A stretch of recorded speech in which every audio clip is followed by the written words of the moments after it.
ದೇವಿ ಸರ್ವಭೂತೇಷು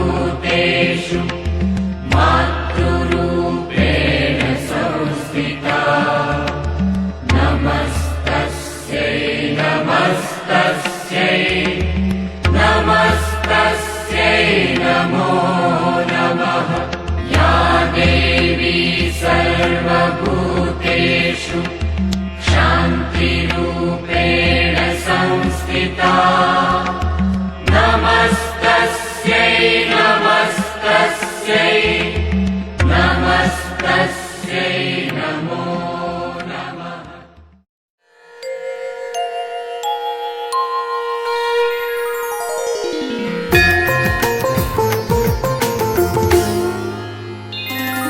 ತೌಳವ ನಿತ್ಯಾನುಷ್ಠಾನಂ ತೌಳವ ನಿತ್ಯಾನುಷ್ಠಾನಂ ತೌಳವ ನಿತ್ಯಾನುಷ್ಠಾನಂ ತೌಳವ ನಿತ್ಯಾನುಷ್ಠಾನಂ ತೌಳವ ನಿತ್ಯಾನುಷ್ಠಾನಂ.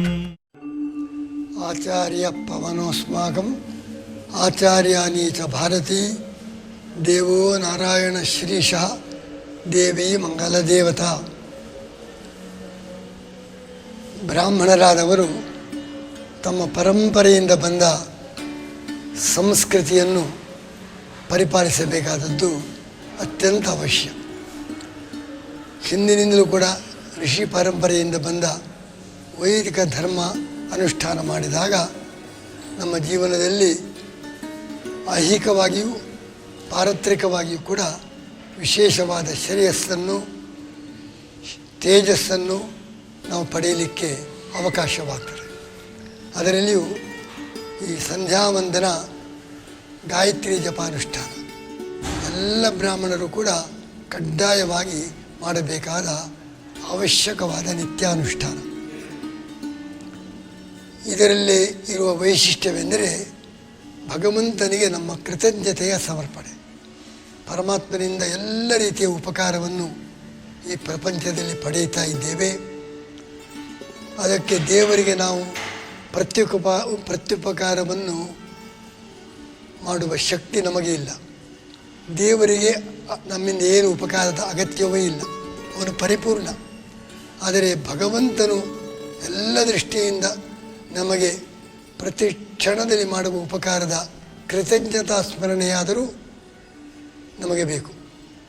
ಪ್ರತ್ಯುಪಕಾರ ಮಾಡುವುದರಲ್ಲಿ ಕೃತಜ್ಞತಾ ಸ್ಮರಣೆಯನ್ನು ಮಾಡದೆ ಹೋದರೆ ಅದು ದೊಡ್ಡ ಅಪರಾಧವಾಗ್ತದೆ. ಆ ದೃಷ್ಟಿಯಿಂದ ಪ್ರತಿಯೊಬ್ಬರೂ ಕೂಡ ಬೆಳಗ್ಗೆ ಎದ್ದು ಆ ಭಗವಂತನನ್ನು ಮನಸ್ಸಿನಲ್ಲಿಟ್ಟುಕೊಂಡು ಜಗತ್ತಿಗೆ ಬೆಳಕನ್ನು ನೀಡುವ ಸೂರ್ಯನ ಒಳಗೆ ಇದ್ದು ನಮಗೆಲ್ಲ ಶಕ್ತಿಯನ್ನು ನೀಡುವ ಜ್ಞಾನವನ್ನು ಕೊಡುವ ಆ ಭಗವಂತನ ಪ್ರಾರ್ಥನೆ. ಸೂರ್ಯನು ನಮಗೆಲ್ಲ ಹೊರಗಿನ ಬೆಳಕನ್ನು ನೀಡ್ತಾರೆ. ಹೊರಗಿನ ಬೆಳಕು ಸಾಲದು, ಒಳಗೆ ಅಂತರಂಗದ ಬೆಳಕು, ಜ್ಞಾನದ ಬೆಳಕು ಅದನ್ನು ನೀಡು ಎಂಬುದಾಗಿ ಸೂರ್ಯಮಂಡಲದ ಒಳಗಿರುವ ಭಗವಂತನ ದಿವ್ಯ ಪ್ರಾರ್ಥನೆ ಇದೇ ಗಾಯತ್ರಿ ಮಂತ್ರ. ಇದು ಇಡೀ ವಿಶ್ವದ ಕಲ್ಯಾಣಕ್ಕೆ ಕಾರಣವಾದ ಅತ್ಯಂತ ಶಕ್ತಿಶಾಲಿಯಾದ ದಿವ್ಯ ಮಂತ್ರ. ಈ ಪ್ರಾರ್ಥನೆಯಲ್ಲಿರುವುದು ನಮಗೆಲ್ಲರಿಗೂ ಒಳ್ಳೆಯ ಬುದ್ಧಿಯನ್ನು ಕೊಡು. ಇಂಥ ಪವಿತ್ರ ಮಂತ್ರದಿಂದ ಪ್ರತಿದಿನ ಭಗವಂತನ ಪ್ರಾರ್ಥನೆಯನ್ನು ಮಾಡಿದರೆ ನಮಗೆ ಎಲ್ಲ ಥರದ ಆಧ್ಯಾತ್ಮಿಕ ಶಕ್ತಿ, ಭೌತಿಕ ಉನ್ನತಿ ಇದು ಎರಡನ್ನೂ ಕೂಡ ಪಡೆಯಲಿಕ್ಕೆ ಸಾಧ್ಯ.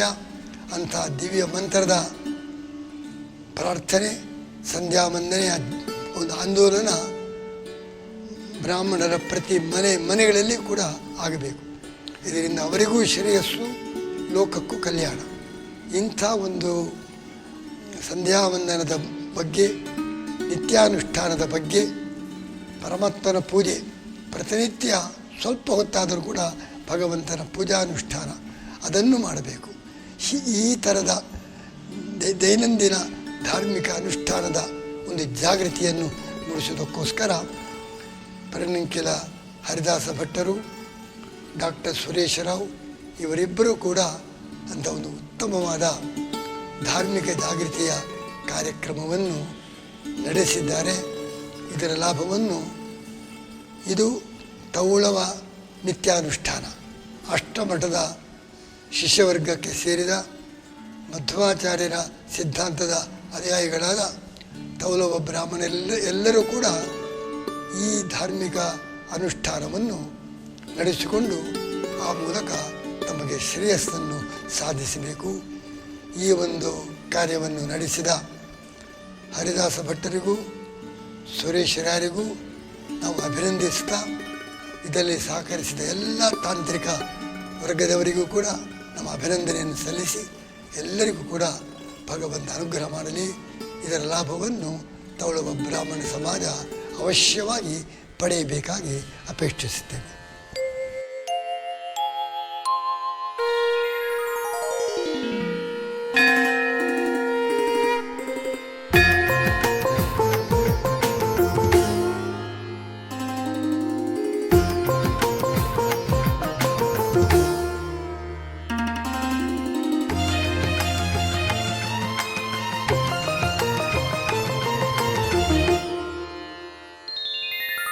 ತೌಳವ ನಿತ್ಯಾನುಷ್ಠಾನಂ ತೌಳವ ನಿತ್ಯಾನುಷ್ಠಾನಂ ತೌಳವ ನಿತ್ಯಾನುಷ್ಠಾನಂ ತೌಳವ ನಿತ್ಯಾನುಷ್ಠಾನಂ ತೌಳವ ನಿತ್ಯಾನುಷ್ಠಾನಂ ತೌಳವ ನಿತ್ಯಾನುಷ್ಠಾನಂ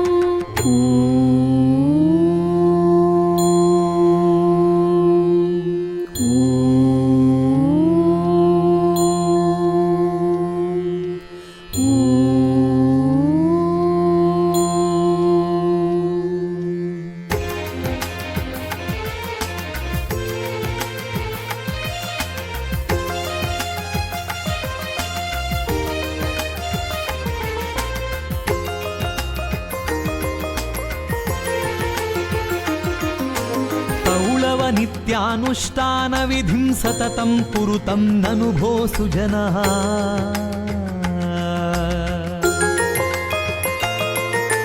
ತೌಳವ ನಿತ್ಯಾನುಷ್ಠಾನ ವಿಧಿಂ ಸತತಂ ಕುರುತಂ ನನು ಭೋ ಸುಜನಾ. ಕರಣೆ ನಿಯತಂ ಪುರುಷಾರ್ಥತಮ ಸ್ಯಜನೆ ನರಕೆ ಸತತಂ ವಸತಿ. ತೌಳವ ನಿತ್ಯಾನುಷ್ಠಾನ ವಿಧಿಂ ಸತತಂ ಕುರುತಂ ನನು ಭೋ ಸುಜನಾ. ಕರಣೆ ನಿಯತಂ ಪುರುಷಾರ್ಥತಮ ಸ್ಯಜನೆ ನರಕೆ ಸತತಂ ವಸತಿ.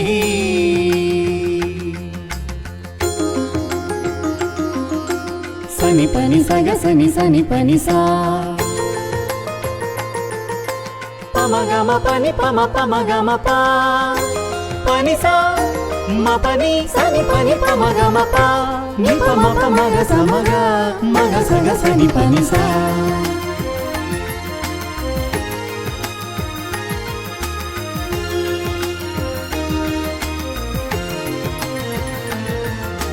ನ ತತೋತ್ಸ್ಯ ಪರಂ ಜಗತೀಡ್ಯತಮಂ ಪರಮಾತ್ಪರ ತತ್ಪುರುಷೋತ್ತಮತಃ.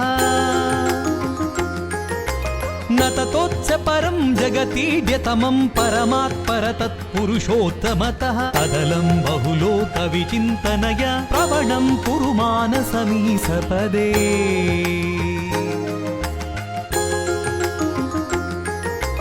ನ ತತೋತ್ಸ್ಯ ಪರಂ ಜಗತೀಡ್ಯತಮಂ ಪರಮಾತ್ಪರ ತತ್ಪುರುಷೋತ್ತಮತಃ. ತದಲಂ ಬಹುಲೋಕ ವಿಚಿಂತನಯ ಪ್ರವಣಂ ಕುರು ಮಾನಸಮೀಸಪದೇ.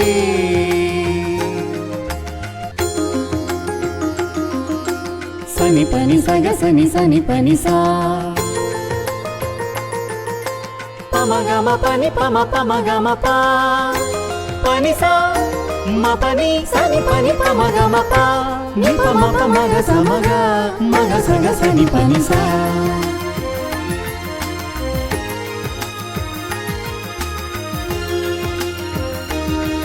ತೌಳವ ನಿತ್ಯಾನುಷ್ಠಾನಂ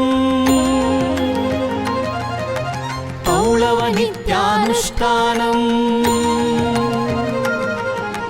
ತೌಳವ ನಿತ್ಯಾನುಷ್ಠಾನಂ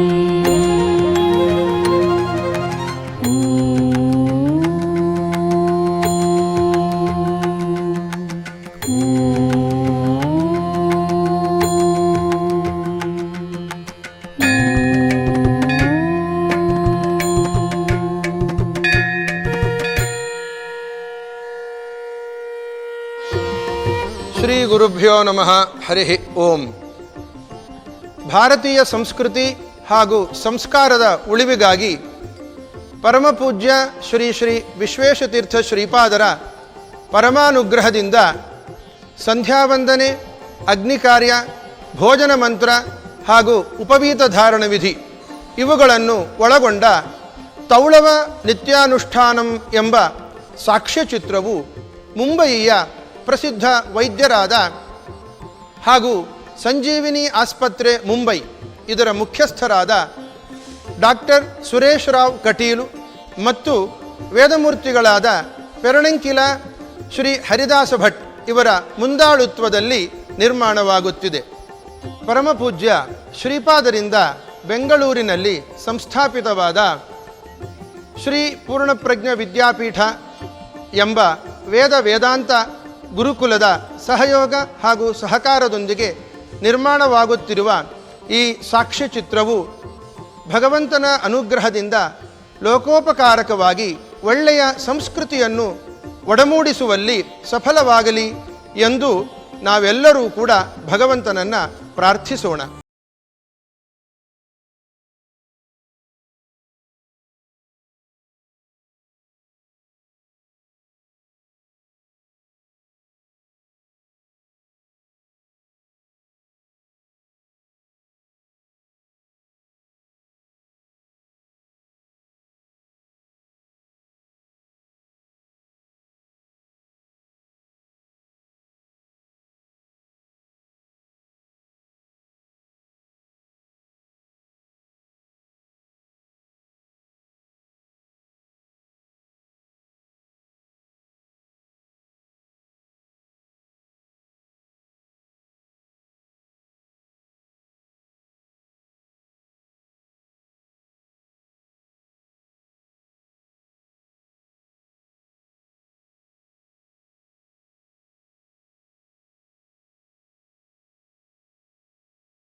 ಆರಂಭಿಸ್ತೇವೆ.